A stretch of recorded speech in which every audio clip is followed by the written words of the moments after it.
Can you just show me? I'll show you. Yeah, sure. Okay. Do you want? What happens is the meeting.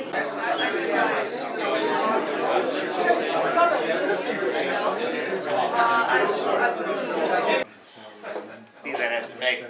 So the December meeting, we won't have a November formal meeting because Photographic is taking its place, and you know where Photographic is, and it'll be a good time. But December, we will have food, we will have coffee, we will have hot and cold running Dettol, and it'll be a wonderful time. Please come.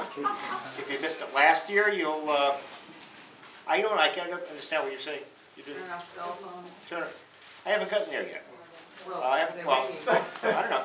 One ring. Unless you've got a particularly good ringtone, please turn off your cell phone. Okay. All right. You can leave it set to vibrate, but you know this will be a particularly engrossing and engaging show, and we're having it professionally, at least the presentation part, professionally videoed this time. So you know, please keep the overall hubbub down a little bit, and as such. So. With that, I'd like to bring up Jim McDonough to talk about next month, which is Photographica. Coming up just about a month from now, it's November 4th and 5th, Saturday and Sunday again. We're about 2/3 sold out, so if there's anybody who wants a table who hasn't asked for it yet, please make sure that I know about it today so we can at least put one aside for you. Larry, make sure you hit me so I write it down. If I don't write it down, I can't remember anything. Then they've done that and bought the t-shirt. Yeah, we're anticipating another sellout. We're actively trying to get in a whole lot more students. We're doing everything we can to get them through the door. The customers bring the dealers bring the customers. It all works together. We're as successful as any other photo show in the United States right now, and we'd like to keep it rolling in that direction. In order to pull this off, we need a boatload of help, so I'm here to ask for your help again. Some of you folks are there every show. I'm there every show. We know who the hell we are. Don't know what we're doing though. You know, that's okay too. We'd like to invite some of the rest of you folks if you want to get involved. We start on Friday afternoons, sometime mid to late afternoon, whenever we can get in the building here and get the tables and chairs, and we physically set up the room. We're usually out of here by 5:30 so that I can battle the traffic back to New Hampshire. I'm the auction manager, and usually we have an auction, and most of the people that show up are the professionals that are dealers and so on. And of course they bid everything down. They only want it at basic cost so they can make a little money. In any case, we usually have enough equipment or cameras or whatever to sell. This year we do not. So what we're going to do is something a little different. We're going to have a silent auction each day. Put 10 cameras and or pieces of equipment that are real interesting out on a table, so we will need people to stand by that because you don't want that stolen. And they will bid on pieces of paper whatever they want to bid. And at the end of each day, maybe at 3:30 or 4 o'clock, whatever the higher bidder is, we'll take it. They don't have to be there, and we'll call them and we'll offer to sell it to them at the bid price that they put down. There'll be some reserves on most of these things because unlike the dealer things, we can't sell them for $5 a piece. So, as is customary, we begin in the back and work forward on this side, and we go to that side. Anyone over here with a show and tell? No. Oh, yes. Your name and where you're from? Arthur Smith, Worcester, Massachusetts. And this is my new to me Nikon F. George's article kind of inspired me to, I have an F3 and an FE2, and I mounted my dad's F1.8 on it and just started shooting with it this weekend, and could probably double as a hammer and take nice Hey, come on! photographs. I used one of those for 30 years. They're great. I love it. To build your house with them? Not quite. One of the things when I was looking for it online was meter accuracy, and I guess some of them have like a jumpy needle, and this one kind of, you know, was zeroed right out. From Constituent, I'd like to introduce you to the latest in doorstops. This time it came packaged in a white rather than a brown or a black or whatever. Howsoever, it begins to look like we have a piece of Bolex equipment. Probably some of the last stuff that was built.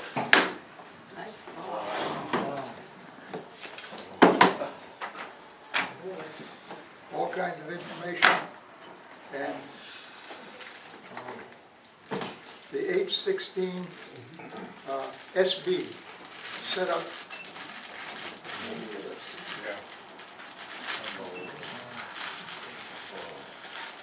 What's the vintage, Henry? The last one probably. Is it ever used?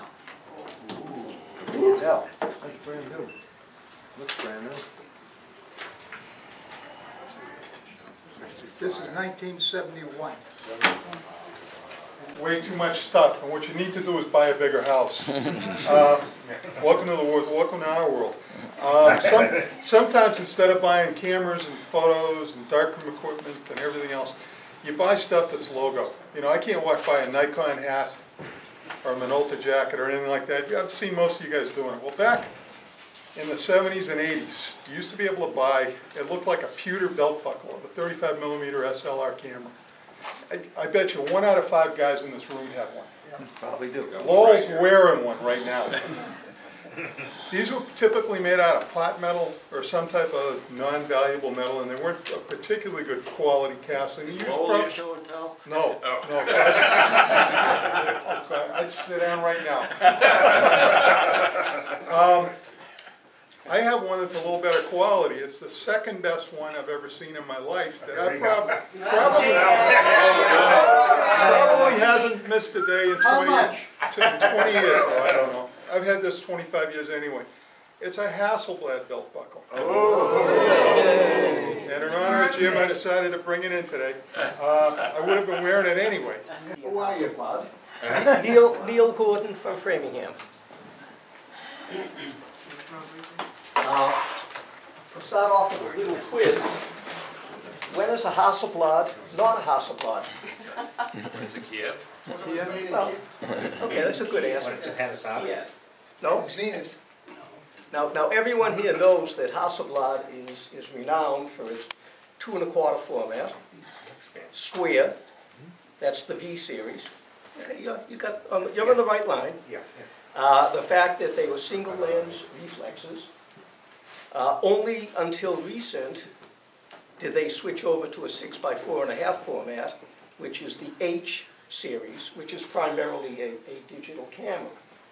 But there was a period of time between 1998 and 2005, although it is debatable, some people say 2006, that they brought out a 35mm camera, which they referred to as the X-Pan.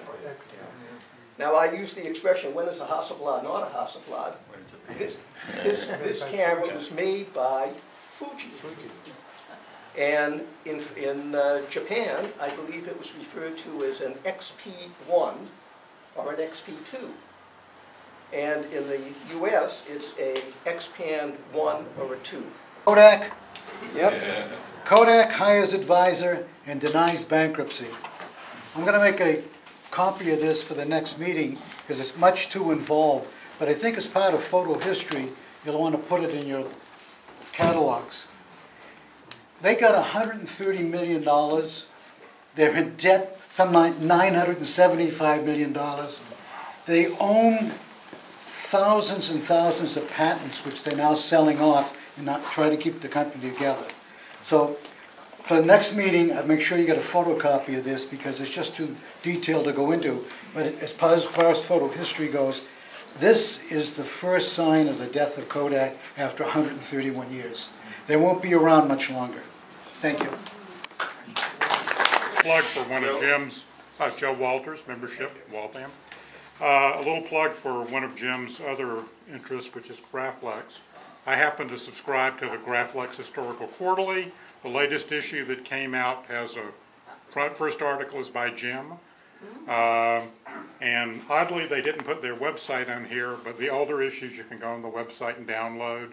You can go to their website and sign up for these to either get paper copies or email copies if you're interested in them. I wrote their website name up here. It's a great article. Little plug for a PHSNE member. And actually the journal is pretty informative if you're really interested in Graflex cameras. The particular article he wrote is My Traveler Revisited, which is a small camera, I guess it was introduced during the war as a prototype and later led on to the 2¼ 3¼ ground graphic. But not This is the very first Hasselblad. This is the 1600, and I have it here new in the box. It's a cute little story with this. Reading Shutterbug, this was for sale, and I call up the fellow in Florida, and I said, "You have a Hasselblad new in the box for sale. Where did you get it?" He says, "I bought it new." Was the original owner. I think he was like 92 or something, but I have it today with all the instruction sheets, all of the serial numbers for the card, what's that word? Registration card. So that's all here. So this is the 1000F. Well, what it is, when I started using the Hasselblad, I had the 500C.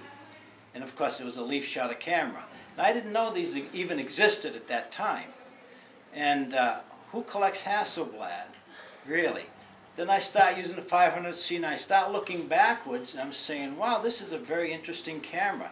It started as a focal plane shutter camera, and of course the Linhof was leaf shutter. It wasn't really synchronized very well. The leaf shutters are more easily synchronized for synchro sunlight than a focal plane shutter. Usually a focal plane shutter is usually one speed, so you can't do synchro sunlight. So Hasselblad had problems. Of course, the 1600 was an early first version, and because it was a 1600, the shutter speed was too fast, gave it all kinds of mechanical problems. So Victor modified it, and he came out with the 1000F, which was the next version. There might be one here somewhere. Ah, here it is. They all look alike. This is a 1000F, nothing different. But now the 1600 had Kodak lenses on it. Kodak Ektars. The 1000F now had the German lenses, where they picked up the planar, the sonar, and the biogon. So this is the 1000F, and then when those two, you have like a long mounting strip on the side. Is that? Yeah, that's right here. That takes accessories, and it's also synchronized. Is that standard on those models? On the 1600 and 1000F. It was. Oh yeah, they all had that. I've got doodads that hang off that here somewhere I can show you. I brought a whole pile of stuff here, but the very first super wide is all lens and very little camera. That's 38 millimeters thick. It's a very thin camera. And you put the back on, and I have a Hasselblad back on a 90-degree angle camera, biogon of course. I have a sample here, folks, a little later if you want to take a look. Let's see if I can. Art Deco camera right here. This is the new super wide, more modern, and same lens, still biogon, and even the biogon was never bettered. And until digital, everybody used this camera with film because it was the perfect camera. Well, Hasselblad was kind of a perfect camera once they got into the 500C in '57. They got away from the focal plane shutter, come out with a leaf shutter. Now you're synced at all speeds for synchro sunlight. Very nice for professional. And another book. I have this at home. I have an Exacta 66. That is a delicate camera. It's clunky, and it's contemporary to the Blad. But I can see where the Blad was way ahead of its time for size. This is made by a German, but still, it's not a Hasselblad. And I think if you used it professionally, you'd hurt it and bend it and dent it, and it wouldn't last very long. That's my feelings. Okay. Oh, wow. A little thank you from us for the, Wow, thank for the wonderful presentation. I wasn't expecting that. Welcome. Here we go.